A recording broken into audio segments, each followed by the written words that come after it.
शुरू करते हैं जी। आज हम जो चैप्टर स्टार्ट करने जा रहे हैं, बैड एंड डाउटफुल डेट्स, एक इजी सा आपका छोटा सा चैप्टर है। बहुत ज़्यादा लंबी चौड़ी इसमें बातें नहीं हैं।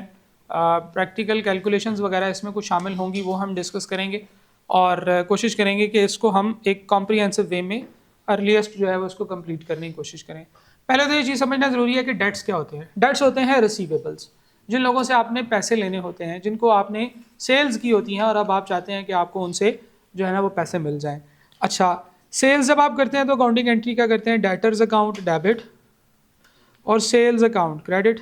ठीक है जी। लेट्स सपोज आपने किसी को 3 लाख रुपए की सेल्स की हैं, तो 3 लाख रुपए से आप सेल्स रिकॉर्ड करते हैं और डेटर्स टू सेल्स जो है हम इसकी अकाउंटिंग एंट्री कर देते हैं। अब जब हमें डेटर से पैसे मिलते हैं, if we receive cash from debtors, तो हम कैश अकाउंट को डेबिट करते हैं, डेटर्स को क्रेडिट कर देते हैं। लेट्स सपोज हम 3 लाख रुपए जो है वो इससे लेने थे, हमने ले लिए। तो ये तो है नॉर्मल सिनेरियो, आमतौर पे क्या होता है। लेकिन अगर फ़र्ज़ करें कि ये बंदा हमें कहे कि यार मैं आपको पैसे नहीं दूंगा, ऐसा कैसे हो सकता है कि ये बंदा हमें पैसे ना दे? इसकी कुछ सिनेरियोज़ हो सकते हैं, कुछ ऐसी पॉसिबिलिटीज़ हो सकती हैं बिजनेस में कि एक बंदे से हमें पैसे रिकवर नहीं होंगे। वो कौन कौन से सिनेरियोज़ हो सकते हैं? वो बंदा मर जाए और उसके जो एसेट्स हैं वो हमें बेचकर उसकी पेमेंट ना की जा सकती हो। नॉर्मली एक बंदे से जब पैसे लेने हैं तो उसके जो वरसा होते हैं, यानी कि उसके जो एसेट्स होते हैं, उसके ऊपर इस्लाम की तरफ से एक बात ऐड की गई है कि जब वो बंदा कोई फौत होता है तो उसके जो एसेट्स हैं सबसे पहले उसके पेबल्स पे करने के लिए काम आएंगे। कभी कभार ऐसे होता है कि उसके घर वाले नहीं मानते, कभी कभार आप लोग ही नहीं मानते, यानी कि आप मांगते नहीं है कि यार चलो ठीक है, ऐसे क्या पैसे लेने। एक तो ये सिनेरियो है। एक सिनेरियो ये भी हो सकता है कि वो बंदा जो है उसके साथ आपका एक डिस्प्यूट अराइज हो जाए और आप वो डिस्प्यूट हार जाएं। आपने कहा जी मैंने 3 लाख की सेल्स की, उसने कहा जी आपने तो मुझे कोई सेल्स नहीं की, कोई रिकॉर्ड है तो बताएं, और आपके पास कोई रिकॉर्ड नहीं था, आपके पास कोई ऐसा कन्विंसिंग आर्ग्यूमेंट नहीं था जिसकी वजह से आप ये साबित कर सकें कि आपने 3 लाख की सेल्स की हैं। ऐसे केस में ये पैसे आपको नहीं मिलेंगे। यानी कि हर वो डेट, हर वो सिनेरियो जिससे कि आपको पैसे नहीं मिलेंगे, वो आपका बैड डेट कहलाता है, वो आपका लॉस होता है। यानी कि बैड डेट जो है एक ऐसी चीज़ है, एक ऐसा डेट है जो आपको नहीं मिलेगा। बैड डेट एक ऐसा डेट जो कि बुरा है। बुरे से मुराद है कि ये डेट नहीं है, अब ये आपका लॉस है। ये बैड डेट जब आपका लॉस हो गया है, इसका मतलब ये है कि आपको ये पैसे नहीं मिलेंगे। और कल आपसे कोई पूछे कि बताओ डेटर्स कितने, और हम उन डेटर्स के अंदर ये वाले बैड डेट भी दिखाएंगे तो गलत बात हो जाएगी। हमें ये नहीं दिखाना, क्योंकि ये हमारे अब रिसीवेबल्स नहीं है। बैड डेट्स जो होते हैं ये हमारा एक्सपेंस होते हैं। हम इसको जैसे ही हमें पता चले कि अब हमें ये पैसे नहीं मिलेंगे, हम इसकी एक्सपेंस की एंट्री रिकॉर्ड करते हैं। बैड डेट अगर हमारे हो जाएं, अगर फ़र्ज़ करें कि हमें पैसे ना मिलें, तो हम उसकी अकाउंटिंग एंट्री करते हैं bad debt expense account debit, bad debt expense account debit and debtors, या जिसको आप रिसीवेबल कह सकते हैं, अकाउंट्स रिसीवेबल का वर्ड भी यूज़ करते हैं, बैड डेट टू डेटर्स की एंट्री करते हैं। लेट सपोज के इस बंदे ने कहा कि 3 लाख की आपने मुझे टोटल सेल्स की हैं, तो भाई 1.5 लाख तो मैंने आपका डेफिनेटली नहीं देना। चलो 1.5 लाख देना है तो चलो तुम्हें 1.5 लाख रुपए मैं बाद में दे दूंगा, लेकिन अभी 1.5 लाख जो है ये तो आपको डेफिनेटली नहीं मिलेगा। आप एक एसेट, आपका एक रिसीवेबल था, वो क्लेम आप हार गए हैं, आप जीत नहीं पाएंगे। तो बैड डेट जो है वो हो सकते हैं आपके, बैड डेट्स आपका एक्सपेंस होते हैं। ठीक है जी। ये आप अपनी फाइनेंशियल स्टेटमेंट में statement of profit and loss के अंदर एज एन एक्सपेंस रिकॉर्ड करते हैं, क्योंकि ये आपका लॉस हो गया है। जिस साल आपका ये लॉस हो, आपने उसी साल इसको रिकॉर्ड करना होता है।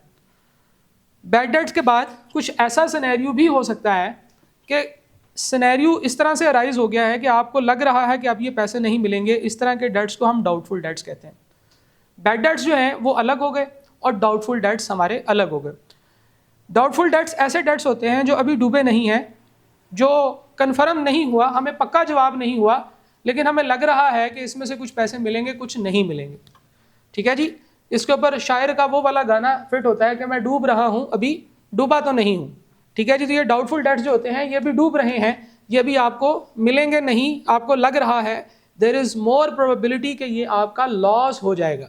तो ये डाउटफुल डेट है ना, हम क्या करते हैं, हम कहते हैं कि यार जो डाउटफुल डेट है ना, इसको भी आज ही रिकॉर्ड करें एक्सपेंस, इसको भी आज ही एक्सपेंस रिकॉर्ड करें, इसको हम अगले सालों में ना लेके जाएं। तो बैड डेट को भी एक्सपेंस के तौर पे रिकॉर्ड करते हैं डाउटफुल डेट्स को भी एक्सपेंस के तौर पर रिकॉर्ड करते हैं, लेकिन डाउटफुल डेट्स को क्या करते हैं, अगले साल जब हम दोबारा से अपना नया फाइनेंशियल ईयर स्टार्ट करते हैं, हम डाउटफुल डेट का दोबारा से ये सोचना शुरू कर देते हैं कि यार there can be a possibility कि हम इसको रिकवर कर सकते हैं, there can be a possibility कि हम इसको रिकवर कर सकते हैं। तो डाउटफुल डेट्स को अगले साल हम अपनी फाइनेंशियल स्टेटमेंट्स में दिखाते हैं और उसको रिकवर करने की कोशिश करते हैं। लेकिन बैड डेट के ऊपर हम लोग ये नोट कर लेते हैं कि यार अब नहीं मिलना इसका कुछ भी, इसलिए हम बैड डेट जो है वो फ़ौरन से एक्सपेंस के तौर पे रिकॉर्ड कर लेते हैं।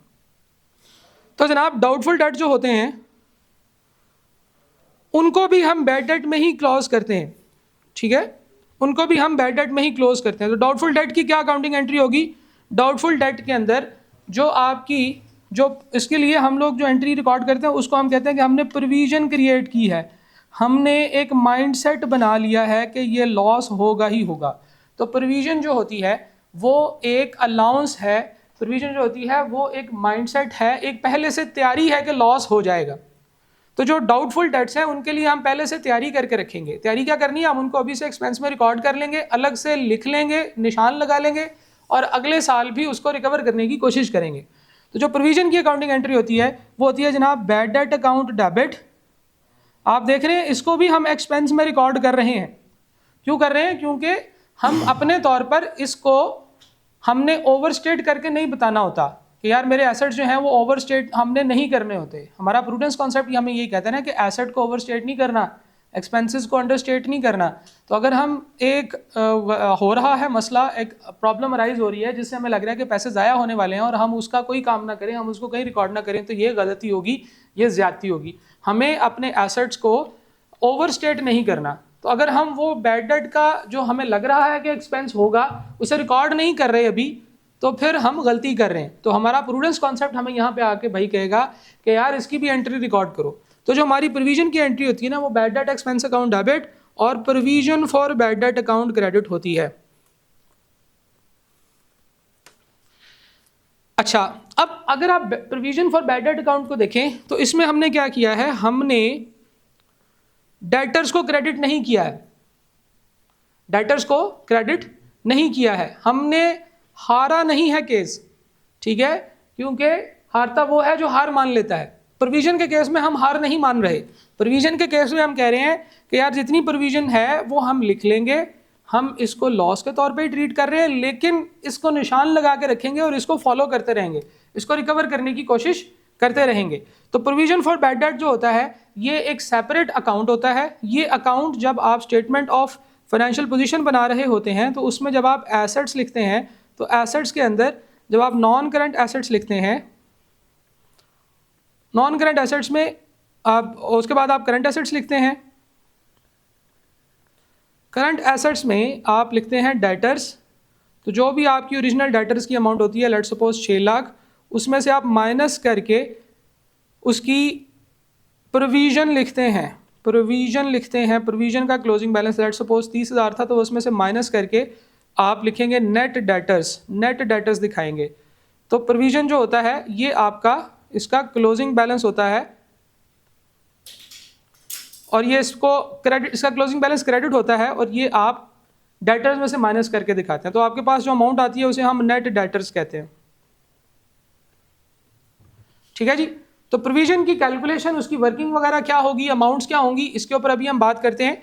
लेकिन इसका नेचर और कॉन्सेप्ट हमने यहाँ पे समझा है कि bad and doubtful debts basically होते क्या है। बैड डेट्स वो पैसे जो अब डूब गए हैं आपको मिलने ही नहीं है, उसको तो लाजमी तौर पे एक्सपेंस में रिकॉर्ड करें और डेटर्स में से माइनस कर दें, क्योंकि अब वो आपके डेटर्स नहीं है, आप उनकी रिकवरी का कोई चांस नहीं।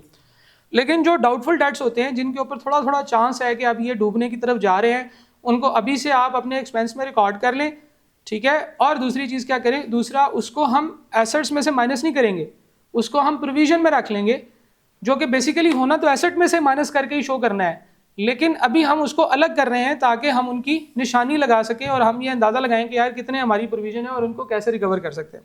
तीसरी इसमें एक और छोटी सी अकाउंटिंग एंट्री होती है कि अगर फ़र्ज़ करें कि आपने पास्ट में कुछ बैड डेट्स कर दिए हैं और कभी आपके वो बैड डेट्स फ्यूचर में रिकवर हो जाते हैं, तो उसकी क्या अकाउंटिंग एंट्री होगी। एक ऐसे बैड डेट्स जो कि फ्यूचर में रिकवर हो जाते हैं, आपको कैश मिल जाता है, सारा मिल जाए या कुछ मिल जाए, ऐसे केस में उसकी सिंपल अकाउंटिंग एंट्री होती है कैश अकाउंट डेबिट और bad debt recovered account credit.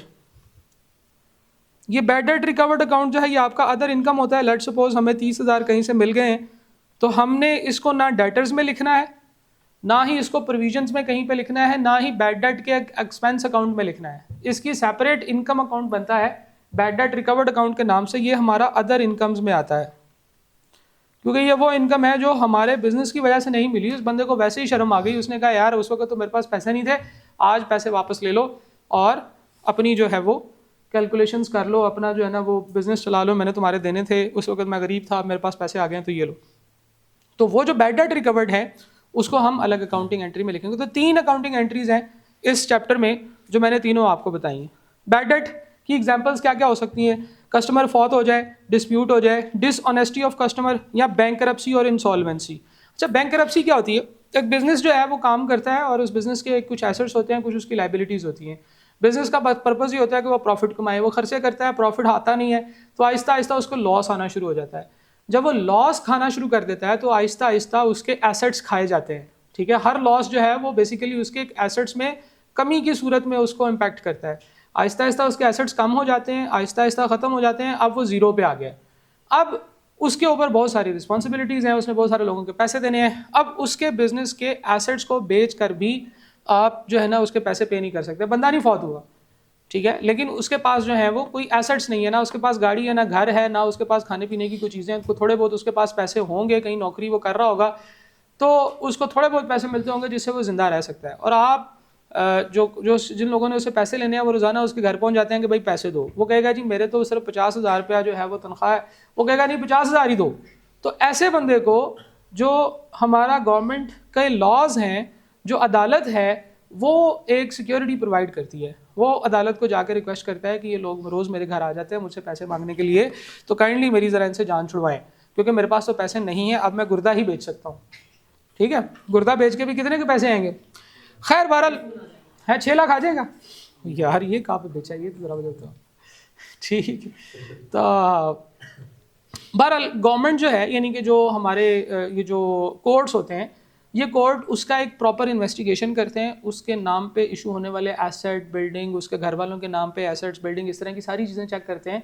उसके बाद जो है ना अगर उसके नाम से कुछ ना निकले, फिर उसके सारे बैंक अकाउंट्स वगैरह चेक करते हैं, कुछ ना निकले, कोई गाड़ी नहीं, कोई मोटरसाइकिल नहीं, तो उसको एक सर्टिफिकेट दे देते हैं, कंगला होने का सर्टिफिकेट। ठीक है, अच्छा, वो जो सर्टिफिकेट होता है वो होता है बेसिकली बैंकरप्सी या इंसॉल्वेंसी सर्टिफिकेट। जिस बंदे के पास वो सर्टिफिकेट होता है उससे जिसने भी जो भी पैसे लेने होते हैं वो नहीं ले सकता उससे। ठीक है जी, तो हमारे मुल्क में बड़े अमीर लोग जो हैं वो इंसॉल्वेंसी सर्टिफिकेट ले लेते हैं, पहले बैंकों से लोन लेते हैं, फिर उसमें से थोड़े से पैसे कोर्ट को खिलाते हैं, कोर्ट वाले उसको इंसॉल्वेंसी सर्टिफिकेट दे देते हैं, वो कहता है जी बस ठीक है, बाकी मैं खा जाता हूँ पैसे। तो ये अनफॉर्चुनेटली हमारे यहाँ ऐसा होता रहा है, और इस तरह की ड्रामेबाजियों से लोगों ने बड़ी बड़ी बिल्डिंग्स और बड़े बड़े एम्पायर्स खड़े किए, बैंक्स भी एक्वायर कर लिए। ठीक है, आगे नहीं मैं कुछ भी बताऊंगा, रिकॉर्डिंग हो रही है। अच्छा, तो बैंकरप्सी और इंसॉल्वेंसी जो है ना, ये कोर्ट की तरफ से उस कस्टमर को एक शील्ड प्रोवाइड कर दी जाती है कि यार अब तुमसे कोई पैसे नहीं मांगेगा। ठीक है, और जब एक बंदे के पास ये सर्टिफिकेट हो जाए, आप जाए पैसे लेने, वो कहें जी मेरे पास आपके लिए एक गिफ्ट है, वो कहे क्या, तो वो आपको सर्टिफिकेट की कॉपी निकाल के दे दे, तो आप वो वापस ले आएंगे और वो सर्टिफिकेट की कॉपी आप अपनी एंट्री के साथ अटैच करके लगा देंगे, जिस पे ये लिखा होगा bad debt account debit, debtors account credit. ठीक हो गया जी। अगली कुछ बातें हैं, एंट्री फॉर बैड डेट क्या है? Bad debt expense account debit, receivable account credit बात कर ली। It should be recorded in the year which the situation confirms bad debt arises due to prudence concept और मैचिंग कॉन्सेप्ट। हमने कभी भी अपने एसेट्स को ओवरस्टेट करके नहीं दिखाना है। एसेट्स के अंदर अगर कोई बैड डेट हो गया है तो उसको फौरन से दिखाना है, ये कहता है प्रूडेंस कॉन्सेप्ट। प्रूडेंस कॉन्सेप्ट कहता है कि एसेट और इनकम्स को कभी भी ओवरस्टेट करके बढ़ा के नहीं दिखाना, इनकम और एक्सपेंसेस को कभी भी एसेट और इनकम्स को बढ़ा के नहीं दिखाना, लाइबिलिटीज को और एक्सपेंसेस को कम करके नहीं दिखाना। ठीक है जी, तो ये प्रूडेंस कॉन्सेप्ट है, ये चारों आइटम्स ऑफ फाइनेंशियल स्टेटमेंट पे अप्लाई होता है। कहते हैं एसेट बढ़ने नहीं देने, ठीक है जी, और इनकम्स नहीं बढ़ने देनी, ज्यादा बढ़ा के नहीं दिखानी, झूठ बोल के नहीं दिखाना। और मैचिंग कॉन्सेप्ट कहता है कि जिस साल का एक्सपेंस है उसी साल रिकॉर्ड होना चाहिए। तो अगर बैड डेट का एक्सपेंस हमारा जिस साल है उसी साल हम रिकॉर्ड करेंगे। ठीक है जी, अगर कभी बैड डेट रिकवर हो जाए तो सब्सिक्वेंटली अगर बैड डेट्स रिकवर हो जाएं तो हम उसकी एंट्री करेंगे bad debt to recovered recovery of bad debt, हाँ इसकी दो एंट्रीज होती हैं जी, इसको दो तरह से आप लिख सकते हैं। एक तो ये है कि आप इसको बैड डेट को डेबिट और इसको सेपरेट इनकम के तौर पर रिकॉर्ड कर लें, या उस साल के बैड डेट एक्सपेंस के साथ एडजस्ट कर लें, ये भी किया जा सकता है, ठीक है, क्योंकि उस साल बैड डेट का जो एक्सपेंस है उसी के साथ इसको एडजस्ट कर लें, बैड डेट एक्सपेंस को क्रेडिट कर दें, बैड डेट एक्सपेंस आपका कम हो जाएगा। तो ये दोनों तरीकों से इसको रिकॉर्ड किया जा सकता है। प्रोविजन के बारे में हमने बात कर लिया, we are suspecting that the amount might not be recoverable in the future, ये अमाउंट रिसीव नहीं होगी फ्यूचर में, ठीक है जी। हम अब सस्पेक्ट कर रहे हैं, जब श्योर हो जाए तो बैड डेट की एंट्री है, और जब सस्पेक्ट कर रहे हो तो फिर प्रोविजन की entry. This might not be too frequent in business due to credit rating and customer profiling. अच्छा ये क्या दो चीज़ें होती हैं, देखिए बिजनेस के अंदर बैड डेट होते हैं, बिजनेस का लॉस होता है, बिजनेसेस ने फिर बहुत सारी टेक्निक्स अप्लाई करना शुरू की हैं कि उनके बैड डेट्स ना हो। बैड डेट्स कैसे नहीं होंगे, बैड डेट्स को से बचने का सबसे आसान तरीका यह है कि उधार पे चीज़ें ही ना बेचें, ठीक है ना, उधार पे चीज़ें ना बेचें, या अगर उधार पे चीज़ें बेचनी है तो ऐसे कस्टमर्स को बेचें जिनकी कैपेसिटी है कि वो पे कर सकते हैं, ऐसे कस्टमर्स को बेचें जो फाइनेंशियली साउंड हैं, ऐसे कस्टमर को बेचें जिनका बिजनेस बूम कर रहा है, जिनकी सेल करने वाली चीज़ बिक रही है, जो वो सेल करते हैं, ऐसे बिजनेस जिनके ऊपर उनके ऑनर्स जो हैं वो अच्छे हैं, स्ट्रॉन्ग फैमिलीज हैं जो बिजनेस चला रही हैं।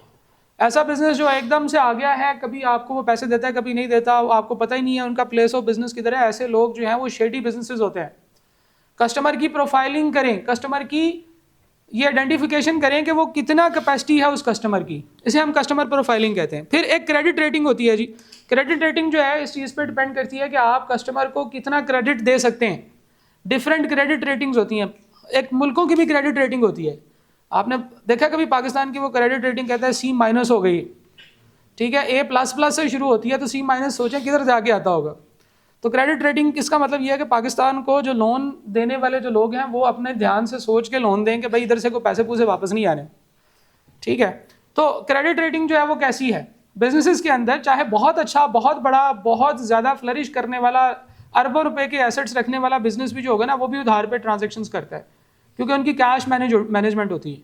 वो चाहते हैं कि जिसको पैसे देने हैं लेट से लेट दें, जिससे लेने हैं अर्ली से अर्ली पैसे वापस ले लें, ठीक है। ये फाइनेंशियल मैनेजमेंट का एक रूल है, आल्दो कि ये गंदा सही रूल है, लेकिन यह है कि हर कोई ये कोशिश करता है कि जिससे देने हैं उसे लेट से लेट करके दिए जाएं, और जिससे लेने हैं उससे एज अर्ली एज पॉसिबल ले लिए जाएं। तो बिजनेस की क्रेडिट रेटिंग से मुराद है कि हम अपने कस्टमर्स का ये आइडेंटिफिकेशन कर लेते हैं कि इसको कितनी अमाउंट तक का सामान उधार पे देना है। जिस अमाउंट से ज़्यादा का उधार वो लेने आएगा तो हम उसे कहेंगे कि यार अभी नहीं हम तुम्हें दे सकते। वो आहिस्ता आहिस्ता बढ़ती चली जाती है जैसे जैसे हम उससे बिजनेस जो है वो ट्रांजैक्ट करते चले जाते हैं, ठीक है जी। तो डेट्स जो हैं हमारे पास अब फिर 3 क्लासिफिकेशन इनकी हो गई हैं। गुड डेट्स वो वाले डेट्स जो कि आपने आराम सुकून से रिकवर कर लेना है, जो आपको लगता है कि इनकी क्रेडिट रेटिंग अच्छी है, इन लोगों से ना कोई डूबने का डर है और ना ही कोई और मसला है, ना कोई प्रॉब्लम है, तो ये आपका जो है वो गुड डेट्स हैं। फिर बैड डेट्स वो होते हैं जो डूब गए हैं, इनको एक्सपेंस आउट कर दें। और डाउटफुल डेट्स वो होते हैं जो आपको शक है कि ये डूब जाएंगे, इनकी प्रोविजन कैलकुलेट करनी होती है। अब प्रोविजन कैलकुलेट कैसे करनी है, ये एक इंटरेस्टिंग तरीकाकार है। बेसिकली जैसे मैंने आपको शुरू में ही कहा कि प्रोविजन का एक एक्सपेंस हम रिकॉर्ड करते हैं, लेकिन अगले साल भी हम उस प्रोविजन की जान नहीं छोड़ते, उसके अंदर जो डेटर्स हैं उनको रिकवरी करने की कोशिश करते रहते हैं। तो प्रोविजन की जो कैलकुलेशन होगी ना वो बहुत ईजी होगी। प्रोविजन की कैलकुलेशन के लिए आप वर्किंग बनाया करेंगे। देखें 2 तरह की प्रोविजंस होती हैं, एक होती है जी स्पेसिफिक प्रोविजंस और एक होती है जी जनरल प्रोविजंस। स्पेसिफिक प्रोविजंस होती हैं कि जिस बंदे से आप एवेल्युएशन जिस बंदे की कर रहे हैं, आपको पता है कि ये बंदा जो है ये कौन है, कौन सा बंदा है। जब हम एवेल्युएट ही कर रहे हैं कि यार इससे पैसे मिलेंगे या नहीं, तो you specifically have the knowledge of the person कि उससे कितने पैसे लेने थे, उसका क्या मसला था और उसका कितना इशू बन रहा है। तो हमने स्पेसिफिक प्रोविजन उन लोगों की कैलकुलेट करनी है जिन लोगों से हम स्पेसिफिकली जिनको एवेल्युएट कर रहे हैं। ये सारे लोग स्पेसिफिक ही होते हैं। देखें ना, मेरे पास एक पर्सन है, मुझे लगता है कि यार ये पैसे नहीं देगा, तो मुझे उसका नाम भी पता है, मुझे उसका ये भी पता है कि वो कितने पैसे नहीं देगा, मुझे ये भी पता है कि उससे मैंने लेने कितने पैसे थे। तो मैनेजमेंट एक आइडियल सिनेरियो कैलकुलेट करती है और ये आइडेंटिफाई करती है कि हमने इस बंदे की कितनी प्रोविजन कैलकुलेट करनी है, कितनी प्रोविजन कैलकुलेट करनी है। तो वो स्पेसिफिक प्रोविजन होती है। जब भी कभी आपने प्रोविजन की वर्किंग करनी है, आपने यही फॉर्मेट बनाना है और इसी फॉर्मेट में अमाउंट्स पुट करनी है।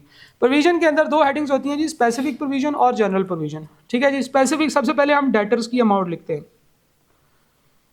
Mister A B C, suppose ये आपके 3 डेटर्स हैं, इन तीनों डेटर्स से कितने कितने पैसे लेने हैं वो यहाँ पे लिखेंगे। जो स्पेसिफिक डेटर्स होते हैं वो ये होते हैं कि यार इस बंदे से, स्पेसिफिक पर्सन से हमें इतने पैसे मिलेंगे, इतने नहीं मिलेंगे, ठीक है जी। तो उसकी एक परसेंटेज डिफाइन कर दी जाती है, वो परसेंटेज आपने यहाँ पे लिखनी है और यहाँ पे आपने उसकी प्रोविजन की अमाउंट निकालनी है। ये आपके सारे स्पेसिफिक डेटर्स हो जाएंगे। उसके बाद आपने गुड डेटर्स, ऐसे डेटर्स को कहते हैं जिनके बारे में ये हो कि ये तो हमें मिल ही जाने हैं, इसमें किसी भी किस्म की प्रोविजन कैलकुलेट करने की ज़रूरत नहीं, ठीक है। और उसके ऊपर हम 0 प्रोविजन लगाएंगे, गुड डेटर्स के ऊपर 0 प्रोविजन होगी। फिर उसके अलावा जितने भी हमारे डेटर्स रह जाएंगे उनके ऊपर एक ख़ास, एक छोटी परसेंटेज की स्पेसिफिक जनरल प्रोविजन लगाई जाती है।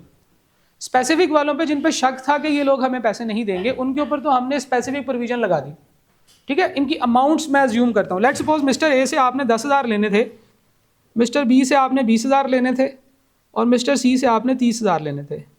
मिस्टर ए आपको लग रहा था कि ये कुछ भी पैसे नहीं देगा, 100% प्रोविजन क्रिएट हो गई। मिस्टर बी जो है लग रहा था कि ये आधे दे देगा, आधे नहीं देगा, 50% प्रोविजन क्रिएट करनी होगी। मिस्टर सी से लग रहा था कि ये सिर्फ 30% पैसे दे सकेगा, तो प्रोविजन कितने की कैलकुलेट करनी है? 30% दे सकेगा तो प्रोविजन रिमेनिंग 70% की कैलकुलेट करनी होगी, ठीक है। ये याद रखिएगा। वो कहते हैं ना कि कोई बंदा ये आधे दे देगा, आधे रह जाएंगे, तो जितने उसको नहीं दे सकेगा हमने उसकी प्रोविजन कैलकुलेट करनी। अगर वो ये कहता है कि जी मिस्टर सी जो है ये इसमें से सिर्फ 70% 30% पे कर सकेगा, तो प्रोविजन हमने बाकी 70% की निकालनी है, क्योंकि जो उसने पे करना है वो तो उसने पे कर ही देना है। रिमेनिंग डेटर्स थे आपके 3,70,000 के, गुड डेटर्स थे। ये गुड डेटर्स थे जिसमें ऐसे लोग शामिल हैं जिसका हमें कन्फर्म है कि इन्होंने तो देना ही देना है। गुड डेटर्स के ऊपर कोई परसेंटेज की प्रोविजन नहीं लगेगी, गुड डेटर्स के ऊपर कोई प्रोविजन नहीं लगेगी। जनरल प्रोविजन, अब रिमेनिंग जितने भी हमारे डेटर्स हैं, रिमेनिंग डेटर्स, इनके ऊपर हम लोग एक स्पेसिफिक परसेंटेज डिसाइड कर लेते हैं, क्योंकि फ्यूचर का तो किसी को नहीं पता। अच्छा खासा चलता चलता बिजनेस जो है वो गुम हो जाता है, ठीक है। वो शेर नहीं सुना, अच्छा खासा बैठे बैठे गुम हो जाता हूँ, तो वो गुम हो सकता है, वो बिजनेस जो है वो जा सकता है, चलते चलते बंद हो सकता है। तो जनाब रिमेनिंग जितने भी डेटर्स हैं, हम उन सारे डेटर्स के ऊपर एक छोटी सी परसेंटेज स्पेसिफिक प्रोविजन की 2%, 5%, 7% इस तरह से प्रोविजन लगा लेंगे, सिर्फ इस खदशे के तहत कि चलते चलाते बिजनेसेस को भी कभी कभार कोई मसला आ जाता है, ठीक है जी। तो रिमेनिंग अगर हमारे पास लेट्स सपोज के 101.3 मिलियन के हमारे जो डेटर्स हैं ये अगर हैं, तो इसके ऊपर मैं 5% प्रोविजन कैलकुलेट कर लूँगा। तो हर साल की प्रोविजन जो है वो अलग अलग कैलकुलेट कर लेने के बाद मैं इसकी कैलकुलेशन करता हूँ। ज़रा कैलकुलेशन इसकी करें, बताएं ज़रा टोटल प्रोविजन कितनी बनती। हमें शक है कि नहीं मिलेंगे।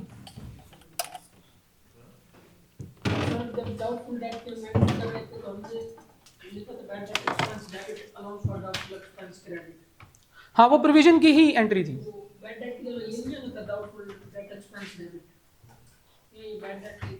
वो पता नहीं, जो आप जो बात कर रहे हैं उधर भी देख लेते हैं। अभी ये सवाल पूरा कर लें फिर इसके ऊपर करते हैं। अच्छा जी, जिसको ऊपर 100% नहीं मिलने थे वो तो 10,000 है, जो 50% नहीं मिलना था वो भी 10,000 है, जो 70% नहीं मिलना था वो कितना है जी 21,000। इसके ऊपर कोई नहीं है, इसके ऊपर 5% है, और ये इसका 5% कितना बनता है जी 65,000। पेंसिल आ रही बनता है ना, ठीक हो गया। अब आपके टोटल डेटर्स हैं वो कितने हैं जी 10, 20, 30, 60 और 370, 430 और 1300, 1730। देख लेना जरा, मैंने क्विकली किया है। 10, 10, 20, 21, 41, 60, 101 और 5, 106। ठीक है जी। तो ये हमारा प्रोविजन का क्लोजिंग बैलेंस है, प्रोविजन का क्लोजिंग बैलेंस।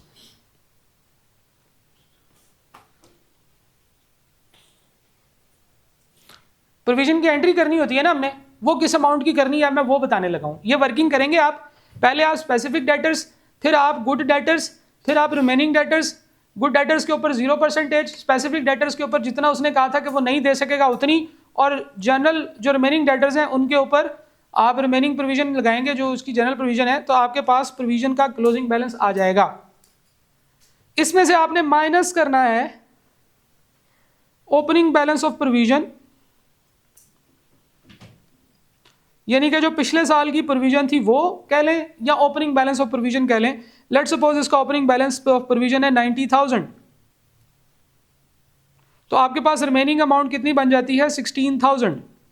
तो ये वो अमाउंट होगी जिस अमाउंट की आपने प्रोविजन रिकॉर्ड करनी है, जिस अमाउंट की आपने प्रोविजन की एंट्री रिकॉर्ड करनी है। क्या एंट्री होती है? Bad debt expense account debit and provision for doubtful debt credit.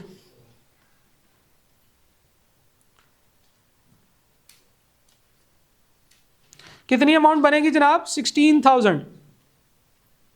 16,000 से क्यों एंट्री की? ओपनिंग हमने इसमें से माइनस करना होता है, फिर हमें पता चलेगा कि इस साल का एक्सपेंस कितना है। अगर एक बिजनेस का पहला साल हो, ये जिस साल की हम कैलकुलेशन कर रहे हैं, तो उसका ओपनिंग क्या होगा? 0। पिछला साल था ही नहीं, तो प्रोविजन कैसे रिकॉर्ड होगी? तो ओपनिंग 0 होगा अगर बिजनेस का पहला साल है। अगर फर्ज करें कि इस बिजनेस का हमारा जो प्रोविजन का क्लोजिंग बैलेंस बना है वो बना है जी, फिर ग्रीन सेलेक्ट कर लिया, ये वाला सेलेक्ट कर लिया। हमारा क्लोजिंग बैलेंस प्रोविजन का बना है 106,000 और ओपनिंग प्रोविजन जो थी वो थी 120,000, 120,000 माइनस करेंगे, आंसर कितना आएगा? 14,000 माइनस में। तो हमने यही एंट्री पास करनी है रिवर्स करके। अगर ये आंसर आपका पॉजिटिव आता है तो इट मीन्स कि there is an increase in provision. पिछले साल 90,000 की प्रोविजन थी, अब आपने 106 की प्रोविजन बनानी है।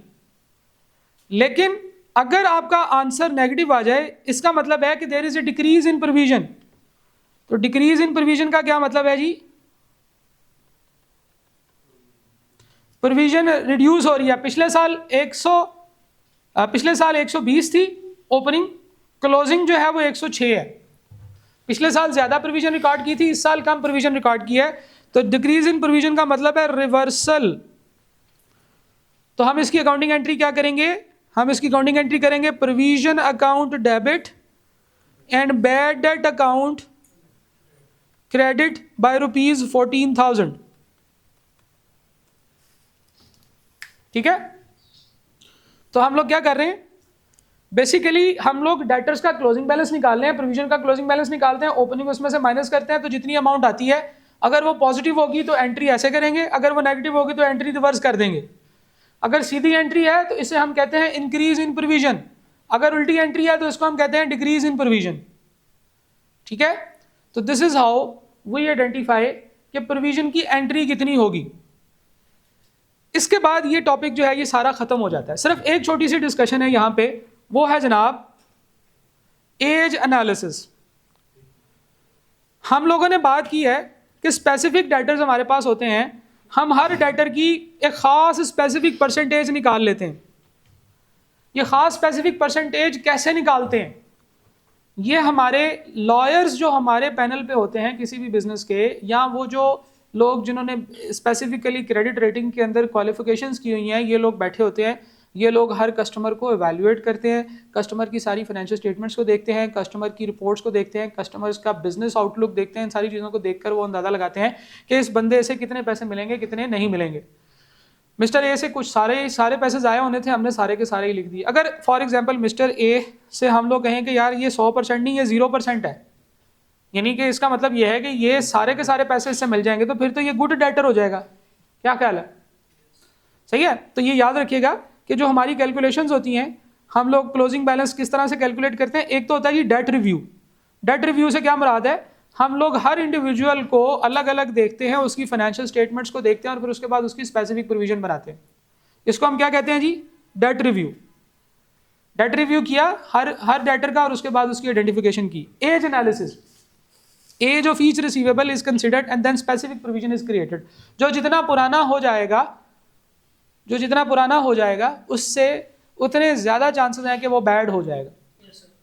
ठीक है, तो एक बंदे से जो रिसीवेबल्स हैं उसको हम लोग उसकी एज के हिसाब से डिफाइन कर देते हैं कि इससे कितने हमें पैसे मिलने हैं, कितने नहीं मिलने हैं। परसेंटेज जनरल प्रोविजन भी हम कैलकुलेट कर लेते हैं उन तमाम लोगों के लिए जिनका अभी हमने इंडिविजुअली वैल्यूएट नहीं किया। एक बिजनेस के 10,000 कस्टमर्स हैं, अब वो 10,000 कस्टमर्स को तो वैल्यूएट नहीं कर सकता।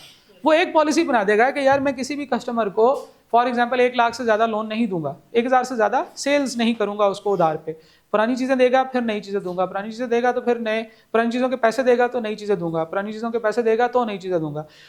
तो एक जनरल पॉलिसी हो गई, ठीक है। इसे हम क्रेडिट रेटिंग भी कहते हैं, ठीक है जी। हम लोग क्रेडिट राशनिंग कहते हैं कि हम लोगों ने उसको एक स्पेसिफिक राशन इतना डिवाइड कर लिया कि बस इतना ही इसको देना है, इतने से ज़्यादा हमने टोटल ओवरऑल सेल्स भी नहीं बढ़ने देनी क्रेडिट की। तो इस तरह के बहुत सारे कंट्रोल्स होते हैं जो लगाते हैं। उसमें से ये एज एनालिसिस का जो है वो एक छोटा सा कॉन्सेप्ट है, इसकी एक प्रैक्टिस देखते हैं। देखें ये एक बिजनेस है, उसकी जो टोटल अमाउंट है वो है जी 9160, जो उसके टोटल डेटर्स हैं। अब उसने ये कहा है कि वो डेटर्स जो 1 महीने या उससे कम टाइम के हैं, लेस देन ए मंथ, वो 5000 है। वो पैसे जो 1 से 2 महीनों में लेने हैं वो 3000 है। यानी कि वो पैसे जो जितने पुराने हो गए हैं, 1 से 2 महीने हो गए हैं उनको। कुछ पैसे हैं जो 2 से 3 महीने पुराने हैं, कुछ पैसे हैं जो 3 महीने से 1 साल पुराने हैं, और कुछ पैसे हैं जो 1 साल से ज़्यादा पुराने हैं। टोटल मेरे डेट्स जो हैं, डेटर्स वो 9160 के हैं, लेकिन इनकी एज कुछ इस तरह से है। मोस्टली मेरे वो वाले पैसे हैं जो मैंने पिछले 1 महीने में राइज हुए हैं, और उससे थोड़े से कम हैं जो 1 से 2 महीनों में राइज हुए हैं। ये और मतलब उसके बाद ये लेटेस्ट हैं, फिर उसके बाद वो लेटेस्ट हैं।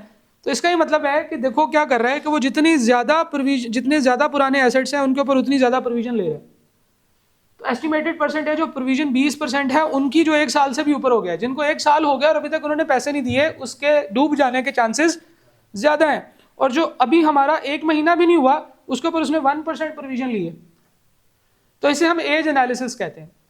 Depending upon the age of debtors हम उसकी प्रोविजन निकाल लेते हैं और उसकी प्रोविजन कैलकुलेट करते हैं, ठीक है जी। और देखें उसने 5000 के ऊपर 1% लगाया हुआ है। अब ये क्या है, ये स्पेसिफिक में वर्किंग आएगी। स्पेसिफिक डेटर्स हमने बनाए थे ना, स्पेसिफिक प्रोविजंस, तो ये स्पेसिफिक के अंदर वर्किंग आएगी कि इतनों के ऊपर इतने परसेंट, इतनों के ऊपर इतने परसेंट, इतनों के ऊपर इतने परसेंट, ठीक है जी। आपके डेटर्स जो हैं वो डेटर के साथ टैली करने चाहिए, जो आपने यहाँ पे वर्किंग बनाई है। आपके टोटल डेटर्स टोटल डेटर के साथ टैली करेंगे, ये वाले। और ये 106 जो है ये आपका क्लोजिंग प्रोविजन। आपको यहाँ से अगर नेट डेटर्स पूछे तो क्या है, ये देखो, ये डेटर का क्लोजिंग बैलेंस है और ये प्रोविजन का क्लोजिंग बैलेंस है, ये मैंने यहाँ पे लिखा भी हुआ है। तो इस साल जब आपकी नेट बुक, आपके नेट डेटर्स जो हैं वो पूछेगा कितने हैं, तो वो तो होते हैं आपके स्टेटमेंट ऑफ फाइनेंशियल पोजीशन में कितने नज़र आएंगे, 1730 माइनस 106, ये डेटर्स हैं आपके, और ये आपकी प्रोविजन का क्लोजिंग बैलेंस है। और इसमें से जब आप माइनस करेंगे तो ये आपके कितने बनेंगे, 1624, ये आपके नेट डेटर्स बनेंगे जो कि फाइनेंशियल स्टेटमेंट में नज़र आएंगे। तो प्रैक्टिकली इसमें बस इतने ही कॉन्सेप्ट्स हैं, सारी चीज़ें हमने डिस्कस की हैं। इसकी बहुत सारी प्रैक्टिस होगी, फिर इंशाल्लाह उसके बाद आपको इसमें जो कन्फ्यूजन होंगी वो समझ आ जाएंगी।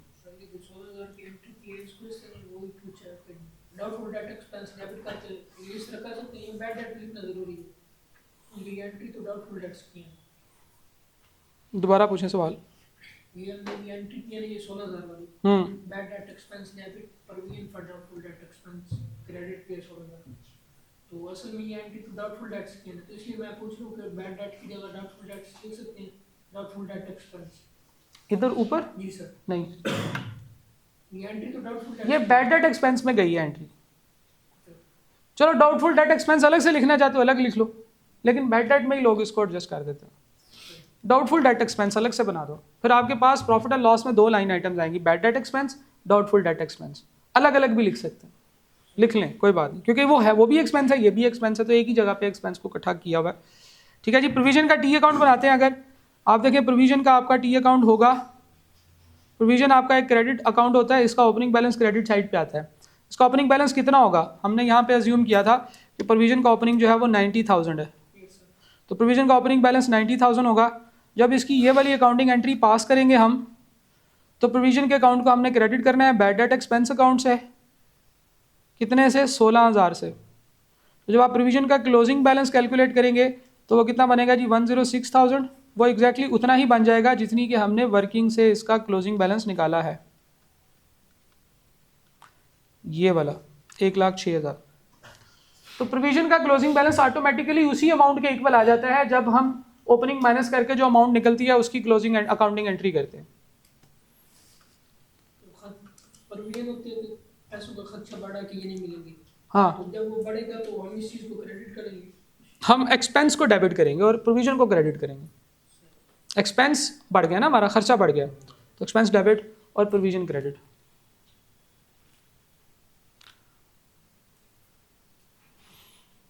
ठीक है जी। अच्छा, कुछ ट्रिकी पॉइंट्स होते हैं। बैड डेट, कभी कभार वो बैड डेट रिटर्न ऑफ और bad debt to be return off का वर्ड जो है वो यूज़ करता है। तो टू बी का मतलब है कि बैड डेट राइट ऑफ करने हैं क्वेश्चन के अंदर। ठीक है जी। जनरल प्रोविजन और स्पेसिफिक प्रोविजन के अंदर बच्चे अक्सर फंसते हैं। उसमें आपने सिर्फ इस चीज़ का ध्यान रखना है कि पहले स्पेसिफिक प्रोविजन कैलकुलेट करनी है, फिर उसमें से गुड डेटर्स माइनस करने हैं और रिमेनिंग जो रह जाते हैं उसके ऊपर आपने जनरल प्रोविजन फाइंड आउट करनी है। ठीक है। तो जनरल प्रोविजन सारे डेटर्स पर नहीं लगानी, आपने गुड डेटर्स और स्पेसिफिक प्रोविजन माइनस करने के बाद रिमेनिंग अमाउंट के ऊपर आपने जनरल प्रोविजन लगानी है। प्रोविजन में इंक्रीज हो या डिक्रीज हो, ये चीज़ें भी हमने डिस्कस कर ली हैं। प्रोविजन में अगर इंक्रीज हो रहा हो तो हम इसकी अकाउंटिंग एंट्री करते हैं एक्सपेंस अकाउंट डेबिट और प्रोविजन अकाउंट क्रेडिट, ऐसे ही है। अगर डिक्रीज हो तो हम इसी एंट्री को रिवर्स करते हैं प्रोविजन अकाउंट डेबिट और एक्सपेंस अकाउंट क्रेडिट। ठीक है जी, इस चीज़ को ध्यान में रखिएगा। कैश और क्रेडिट सेल्स का भी इसमें इम्पैक्ट आता है। कभी कभार वो आपको कहता है सेल्स हैं, तो हम सेल्स से डेटर्स निकालने की कोशिश करते हैं और ये भूल जाते हैं कि सेल्स में से सिर्फ वो वाले सेल्स में से डेटर निकले हैं जो कि हमारी क्रेडिट की सेल्स हैं। ठीक है। जो सेल्स कैश पे हुई हैं, जो सेल्स हमारी कैश पे हुई हैं, उन सेल्स में कोई भी डेटर अराइज नहीं होता क्योंकि वो तो कैश आ गया। डेटर तो क्रेडिट सेल्स में से अराइज होगा और जितनी हमारी सेल्स होती हैं डेटर्स भी उतना ही इंक्रीज आप समझे आता है। तो इस चीज़ को ज़रा ध्यान में रखिएगा, जब क्वेश्चन आएगा तो फिर मैं दोबारा आपको बताऊंगा। ठीक है जी। Opening balances of debtors and provision. Opening balances जो हैं वो फाइनेंशियल स्टेटमेंट्स में ट्रायल बैलेंस में दिए गए होते हैं। प्रोविजन का ओपनिंग बैलेंस ट्रायल में दिया गया होता है। ट्रायल में अक्सर प्रोविजन का ओपनिंग बैलेंस दिया गया होता है क्योंकि प्रोविजन आपने खुद कैलकुलेट करनी होती है। ठीक है जी। तो इन चीज़ों को ज़रा ध्यान में रखिएगा। कुछ MCQs वगैरह देखते हैं, फिर इंशाल्लाह आपको इसकी अच्छी समझ आ जाएगी। ये आपकी बुक के कुछ रैंडम MCQs हैं जो मैंने उठाए हैं। इजी या थ्योरेटिकल MCQs नहीं उठाए, वो आप खुद आई एम श्योर आप कर लेंगे। ये आप जो है ना इसको करते हैं। एट 1 जनवरी 2018 की 1 जनवरी को the balance in allowance for receivable. देखिए अलाउंस का वर्ड भी यूज़ किया जाता है प्रोविजन के लिए ही।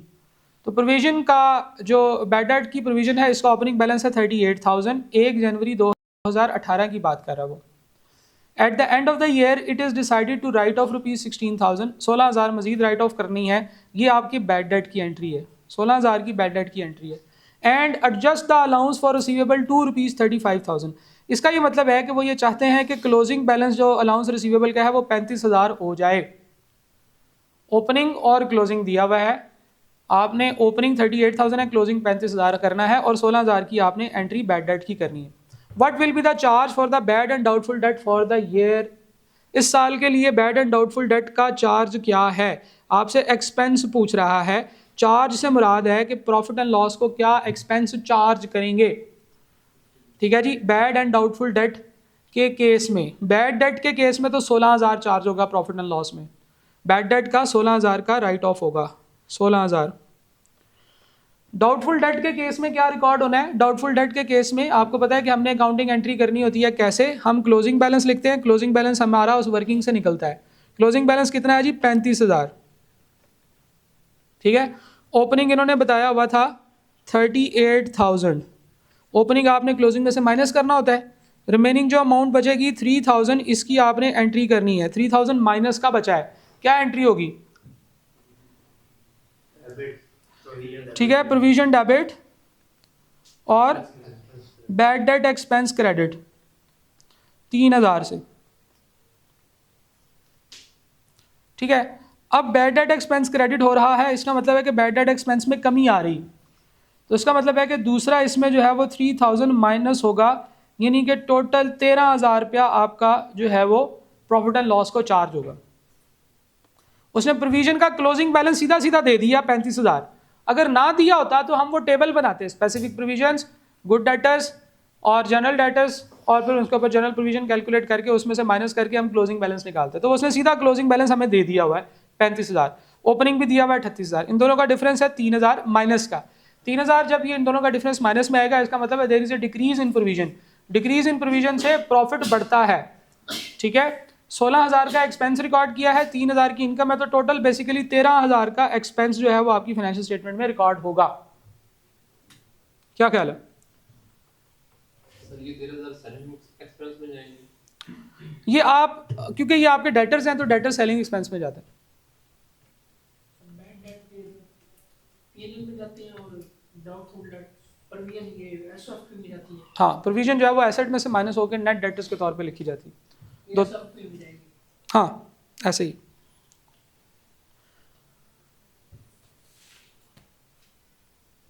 ठीक है जी, क्वेश्चन 20 देखते हैं। After writing of the bad debts, Rashid has outstanding receivables of rupees 2,38,750, 2,38,750 के उसके रिसीवेबल्स हैं बैड डेट्स राइट ऑफ करने के बाद। अच्छा, he identifies to specific amount for which he wishes to make full allowance. Full allowance बनाना चाहता है। फुल अलाउंस का क्या मतलब है? 100% प्रोविजन कैलकुलेट करेगा, ठीक है ना। फुल अलाउंस है, सारा का सारा नहीं मिलेगा। 450 रुपए ओइंग बाय सैयद और rupees 1200 owing by Raja. Rashid also wishes to maintain a general provision of 5% of the outstanding receivables.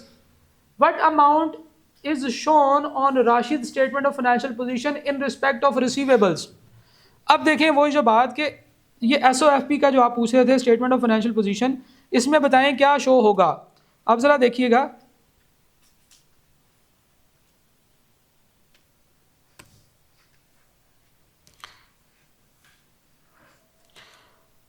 हमारा है जी स्टेटमेंट ऑफ फाइनेंशियल पोजीशन में क्या शो होगा। पहले तो होंगे नेट डेटर्स, डेटर्स उसमें से लेस की जाएगी प्रोविजन, तो हमारे पास नेट डेटर्स आएंगे। हमेशा याद रखें कि जो रिक्वायरमेंट पूछी है ना, वहाँ से सोचना शुरू करना है, वो आपका सिरा होगा सोचने का। आपने वर्किंग के पॉइंट ऑफ व्यू से नहीं सोचना, अच्छा ये है, ये स्पेसिफिक डेटर है, इसका टेबल बनेगा, वहाँ से प्रोविजन निकलेगी, उस तरह से नहीं सोचना। आपने अपने माइंड को जो सोचने की तरफ तरगीब दिलानी है वो ऐसे है कि आपने रिक्वायरमेंट सोचनी है कि रिक्वायरमेंट क्या है, और रिक्वायरमेंट की बेसिस पे चलना है। डेटर्स लेस प्रोविजंस, ये नेट डेटर्स के इक्वल होती है।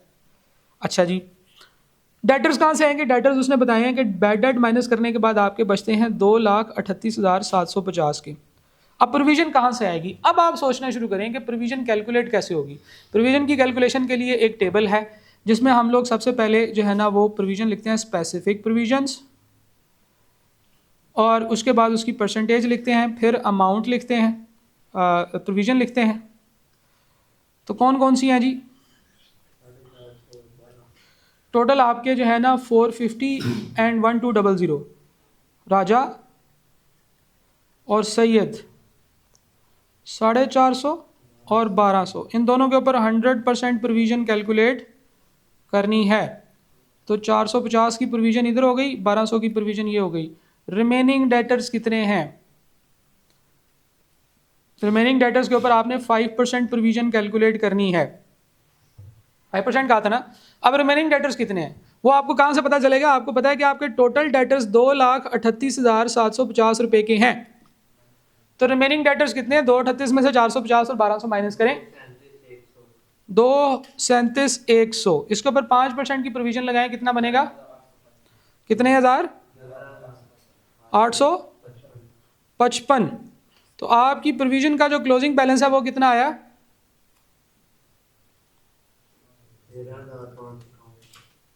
अब जरा देखिएगा, इसमें से हम माइनस करते होते हैं ओपनिंग, फिर हमारे पास जो है ना वो वाली अमाउंट आती है जिसकी हमने एंट्री पास करनी होती है, लेकिन उसने हमें एंट्री पास करने का कहा ही नहीं। अगर होता तो हम कहते कि यार ओपनिंग किधर से आएगा, फिर हम सोचते ओपनिंग। उसने हमें सिर्फ ये कहा है कि बताओ कि फाइनेंशियल स्टेटमेंट में क्या प्रेजेंट होगा। तो फाइनेंशियल स्टेटमेंट में हमें पता है कि हम ये दोनों चीज़ें प्रेजेंट करते हैं। ये हमारा प्रोविजन का क्लोजिंग बैलेंस है, तो फाइनेंशियल स्टेटमेंट में हमारा प्रोविजन का क्लोजिंग बैलेंस जो है वही आएगा जो हम इसमें से प्रोविजन में से माइनस करेंगे, तो हमारे नेट डेटर्स बन जाएंगे। नेट डेटर्स कितने हैं भैया? 245। ठीक हो गया जी। तो हमारे पास ये जो आंसर है 225,245। ठीक है, क्या समझे? आगे चलते हैं। जनरल में स्पेसिफिक छुपे होते हैं, इसलिए उनको माइनस करते हैं। असल में जनरल में से अलग, जनरल हम उन्हीं चीज़ों के ऊपर जिनके ऊपर स्पेसिफिक लगा चुके हैं उनके ऊपर दोबारा जनरल लगाएंगे तो वो तो ठीक नहीं होगा। जिनके ऊपर स्पेसिफिक प्रोविजन लगाई है उसके अलावा बाकियों के ऊपर जो है वो हमने प्रोविजन लगानी है, इसलिए माइनस की। Next question, at 30 June 2016 an entity's allowance for receivable amount, 30 June 2016 okay, 30 June 2016 के ऊपर entity's allowance for receivable amount was 25,000 which was 2% of the trade receivable at that date. उस डेट पे जो आपके ट्रेड रिसीवेबल थे उसकी 2% आपने provision निकाली थी और 25,000 बना था, ठीक है। अच्छा आगे चलते हैं, 30 जून 2017 ठीक एक साल के बाद, ये दोनों फिर इसका मतलब है हमारे ओपनिंग है। Trade receivable amounts to rupees 3,10,000, closing balance debtors का है 3,10,000। It was decided to write off rupees 30,000 of debts and irrecoverable as irrecoverable, ठीक है। 30,000 रुपये की बैड डेट की एंट्री करनी है and to keep the allowance for receivable at 2% of trade receivables, और उसने कहा है कि क्लोजिंग बैलेंस भी प्रोविजन का 2% के ऊपर आपने रखना है। What amount receivable would be shown in the statement of financial position, फिर से वो दोबारा बता रहा है कि स्टेटमेंट ऑफ फाइनेंशियल पोजीशन में ये और ये कितनी अमाउंट होगी ताकि आप नेट डेटर्स बता सकें कितने, ठीक है। क्या ख्याल है, at what amount the receivable would be shown in the statement of financial position as at 30 June 2017। अब जरा देखिएगा,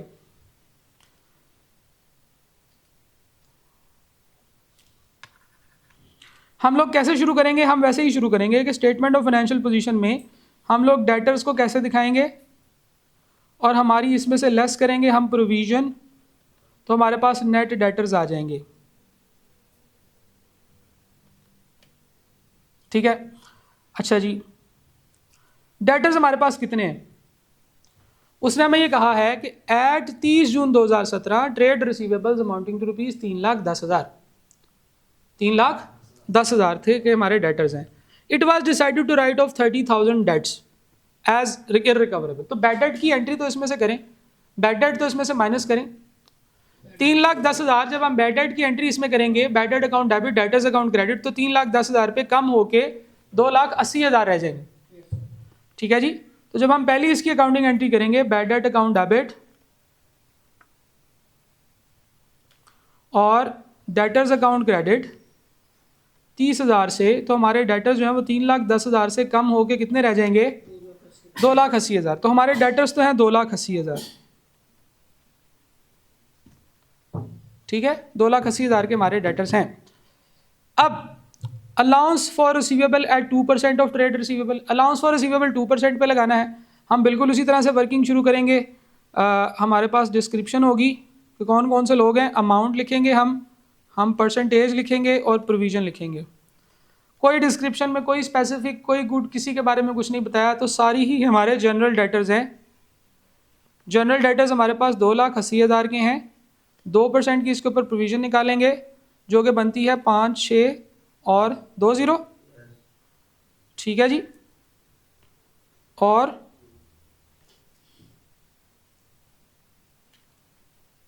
ये हमारा टोटल बन जाएगा। टोटल हमारी प्रोविजन की क्लोजिंग बैलेंस जो है वो 5600 हो जाएगी। ओपनिंग कितना है, ओपनिंग उसने क्वेश्चन में बताया हुआ है 25,000 था, ओपनिंग 25,000 था। 2,80,000 का 2%, 1% इसका कितना बनेगा, 2,800, 5600 ही बनेगा, यही बनेगा ना, कोई जीरो आगे पीछे तो नहीं लिखा मैंने। 2,80,000 का 2%, ओपनिंग कितना है जी, ओपनिंग है 25,000, ओपनिंग कितना है 25,000। तो ओपनिंग इसमें से माइनस करेंगे तो अब हमारे पास जो है वो कितने बन जाएंगे, नहीं 24,000 नहीं, ये 19,400 माइनस में। लेकिन उसने ये एंट्री तो करने के लिए कहा ही नहीं, उसने कहा है कि बस आप मुझे बता दें कि फाइनेंशियल स्टेटमेंट में कितने के प्रेजेंट होंगे, तो हम 280 और 5600 कर देंगे। 5600 माइनस नेट डेटर्स हमारे पास कितने के बन गए जनाब, 274,400 के, 2,00,000। 19,400 वाली कौन सी एंट्री थी, हाँ वो अगर वो कहता है कि बताओ कि फाइनेंशियल स्टेटमेंट में कितना आ जाएगा प्रॉफिट एंड लॉस में, तो हम ये तब करते हैं ना प्रॉफिट एंड लॉस की। ये अकाउंटिंग एंट्री है बैड डेट टू प्रोविजन की। 25,000 ओपनिंग है, ये दिया हुआ था उसने, at 30 June 2026 the entities allowance for receivable amounting to rupees 25,000। हाँ, ओपनिंग उसका 2% होगा, हमें ओपनिंग डेटर्स की ज़रूरत ही नहीं है। हाँ नहीं, ओपनिंग प्रोविजन इसका 2% नहीं है। देखो उसने बताया है this is allowance for doubtful debt, allowance for receivable. अगर ये सिर्फ कहते हैं ना रिसीवेबल 25% है तो इसका 2% लेके हम ओपनिंग निकाल लेते हैं, ओपनिंग प्रोविजन की निकालते हैं, लेकिन ये 25,000 पूरा ही ओपनिंग है प्रोविजन का। ठीक है जी, तो हमारा ये 274,400 जो है ये हमारी अमाउंट होगी जो कि फाइनेंशियल स्टेटमेंट में प्रेजेंट होगी एसेट्स के केस में। अगर मैं आपसे ये पूछूं कि statement of profit and loss में एसओपीएल में क्या रिकॉर्ड होगा इसका, तो हम कहेंगे कि हमारा एक तो बैड डेट जो हमने रिकॉर्ड किया है वो होगा, बैड डेट कितना है जी 30,000 का, और दूसरा हमने जो provision for doubtful debt record की है, प्रोविजन फॉर डाउटफुल डेट -19400 है ना, तो इसकी काउंटिंग एंट्री क्या होगी, प्रोविजन अकाउंट डेबिट और एक्सपेंस अकाउंट क्रेडिट। ठीक है, 19,400 से रिवर्सल है ना, नेगेटिव है, रिवर्सल होगा। जब रिवर्सल होगा तो ये 19,400 का प्रॉफिट रिकॉर्ड होगा, तो टोटल प्रॉफिट एंड लॉस के ऊपर जो इम्पैक्ट बनेगा वो बनेगा कितना, 10,600 का, 10,600 का एक्सपेंस रिकॉर्ड होगा। सर ये प्रोविजन आपने भी कहा करती है, एसएफपी में जाती है। प्रोविजन का क्लोजिंग बैलेंस, प्रोविजन का क्लोजिंग बैलेंस क्या है 5600। और ये नीचे वाला क्लोजिंग नहीं है? ये क्लोजिंग नहीं है, ये एंट्री फॉर द ईयर है, ये उस साल की एंट्री है। Closing opening closing minus opening करके जो अमाउंट आती है उससे हमने उस साल की एंट्री करनी होती है। क्या चीज़, ये हमारा एक्सपेंस है, सेलिंग एक्सपेंस में लिखेंगे।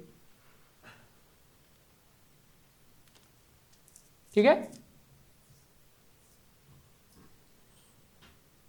अगर ये माइनस में ना होती तो वो 30,000 में जमा हो जाती, माइनस में ना होती पॉजिटिव होती तो 3,000 में जमा हो जाती, क्योंकि ये हमारा डेबिट एक्सपेंस हो जाना था।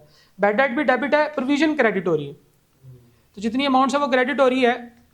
ठीक है, वो हम वो उसमें लिखेंगे।